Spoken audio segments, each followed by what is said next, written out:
시술이 되게 안전할 거라 생각은 하진 않았습니다. 그런데 다른 선택이 없었다는 뭐 말을 다시 한번 말씀드리고 싶고, 와이어를 통과하고 조금 봤는데 이제 와이어를 통과하면서 플로우가 조금 더 좋아져서 LAD 플로우가 보이기 시작했고요. 다행히 LAD라고 서컴플렉스 쪽에 이제 오스 쪽에서는 병변이 특별히 발견되진 않았습니다. 그래서 레프트 메인에 한정된 플락으로 확인을 했습니다.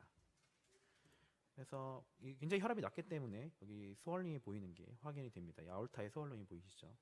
혈압이 굉장히 낮았다는 뜻입니다. 그래서 먼저 할 거는 스럼버스 아스피레이션을 했습니다. 뭐 에비던스가 없다 하더라도 일단은 명확하게 이제 플락들이 보이는 게 있었기 때문에 먼저 한번 했고요. 항상 요거 하고 나서는 네, 이런 일이 되게 잘 생기더라고요. 다 요거 이제 한번 스럼버스 아스피레이션을 하고 안주를 했는데 그 안주 영상에서 이제 보면은 이 생기면 안 될 게 생기고 있는 거를 확인을 했죠. 그래서 심전도 상에서는 T에서 VF로 변하고 있는 상황이었고, 이제 다행히 빨리 샥을 쳤습니다. 한 10여 초 만에 샥을 했고, 정말 다행히 VT 스톰으로 진행한 게 아니고 이제 사이너스 리듬으로 돌아왔습니다. 그래서 이제 혈압이 그때쯤에는 한 70, 60에서 70 정도까지 살짝 이제 유지가 되는 상황이어서 뒤에 PCI를 진행했고요. 스머스 아스피레이션은 큰 의미가 없었던 것 같습니다. 차라리 발론이나 스텐을 바로 했으면 더 좋았을 수도 있는데 어쨌든 뒤에 PCI를 좀 진행을 했습니다. 서컴하고 LAD에 모두 와이어를 통과시키고 다시 이제 스로모스를 아스피레이션을 해도 다시 이렇게 플락들이 차더라고요. 그래서 발론 시행하고 렘넌트 리전이 있어서 이에 대해서 빠르게 스텐트를 합니다. 총 시술 시간은 뭐 한 10여 분 정도 굉장히 빨리 끝냈습니다. 왜냐면은 그 진단적 검사를 그렇게 오래 하지 않았고 별로 찍을 게 없었기 때문에 거의 바로 이 프로세스를 진행했고 4.0의 22mm 스텐트를 LAD로 크로스오버 해가지고 시술은 진행을 했습니다. 그래서 파이널 안지오그라피를 할 때쯤에는 이제 혈압이 조금 올라와서 80에 60 정도 그 서컴플렉스와 LAD에 모두 티미 3를 달성을 했습니다.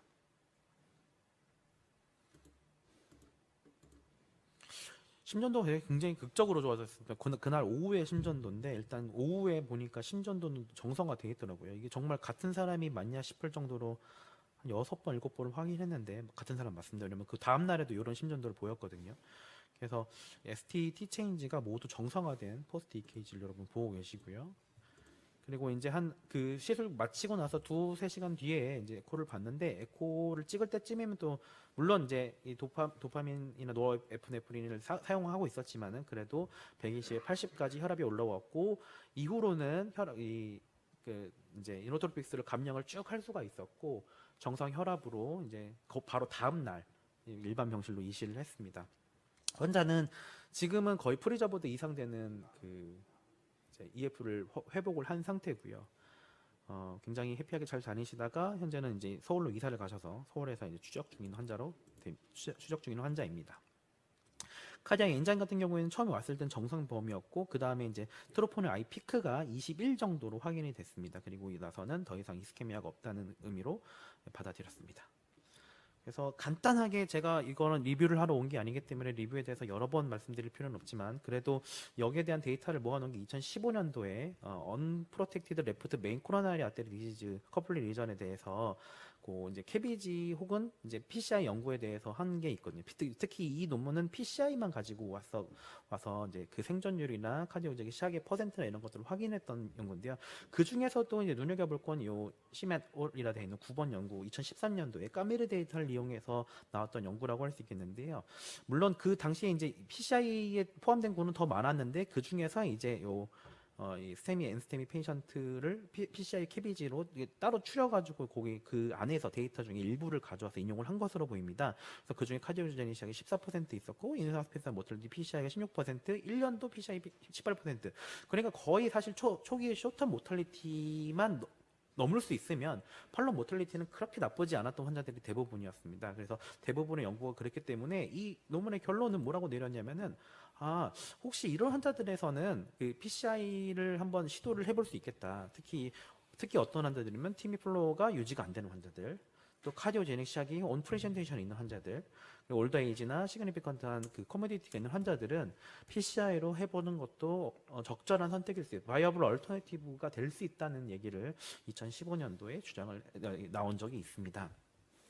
결국 저희가 이렇게 온사이트 카디악 서저리 없이 이런 시술을 한다는 건 사실 솔직히 말씀드려 사실 위험한 것이 맞고 거기에 대한 여러 가지 백업이 필요합니다. 오른쪽 아래 표는 이제 이멀전시 PCI 후에 서저리를 하게 되는 이제 숫자인데 1970년대부터 많은 의사 선생님들 노력으로 클리브랜드 클리닉, 메이오 클리닉 점점점 줄어들어서 2000년대에는 거의 PCI 후에 서저리를 급하게 해야 되는 경우가 거의 0%대로 사실 진입을 했습니다. 그러니까 거의 이제 PCI 컴플리케이션 때문에 카디악 서저리를 하는 빈도가 줄었기 때문에 2012년도 NHME에서 결국 이런 이야기를 시작을 한 겁니다. 왜? 모든 센터에서 카디악 서전을 가지고 있을 수는 없으니까. 근데 그 중에서도 여러 가지 그런 온사이트 카디악 서저리를 할 수 있는 디저러블한 캐릭터 리스트 중에서 제가 생각하는 가장 중요한 것들 세 가지만 딱 꼽아왔는데요. 첫 번째는 풀 이퀴먼트 카디악 카테터리제이션 인터벤셔널 라보라토리. 그러니까 굉장히 익스피리언스 탭이 같이 있고 코로나리 케어 유닛도 갖춰져 있는 상태에서 풀 이퀴먼트 된 카디악 카테터리제이션 할 수 있는 데가 일단 세팅이 돼야 될 것 같고요. 두 번째는 이 이송 프로토콜이 굉장히 생각보다 잘 되어 있어야 한다. 레피드 리스폰스 그리고 그 이제 백업을 해줄 LV 백업을 해줄 장치들을 가지고 트랜스퍼할 수 있는 프로토콜이 있느냐, 테스트드 된 프로토콜이 있냐 이런 것도 굉장히 중요할 것 같고요. 마지막 세 번째는 이 상황에 대해서 자세하게 환자하고 보호자에게 설명하고 환자 보호자에게 충분한 동의를 얻고 나서만 진행을 하는 게 중요하다고 생각을 합니다. 이 이외에도 굉장히 많은 캐릭터리스틱이 있는데 그건 뭐 제가 다 언급드리지 않아도 누구나 이제 좀 당연히 그래야 되는 것으로 되어 있어가지고 제가 딱 요 세 가지만 꼽아왔습니다. 그래서 온사이트 카디악 서저리 백업이 없는다는 건 정말 절망적인 일이지만은 이런 세팅을 이제 준비하고 노력을 한다면은 온사이트 서저리 백업이 없이도 어느 정도는 PCI를 또 진행할 수 있고 또 프라이머리 PC도 열심히 하고 있다는 거를 또 알아주셨으면 좋겠습니다. 네, 여기까지 하겠습니다. 감사합니다.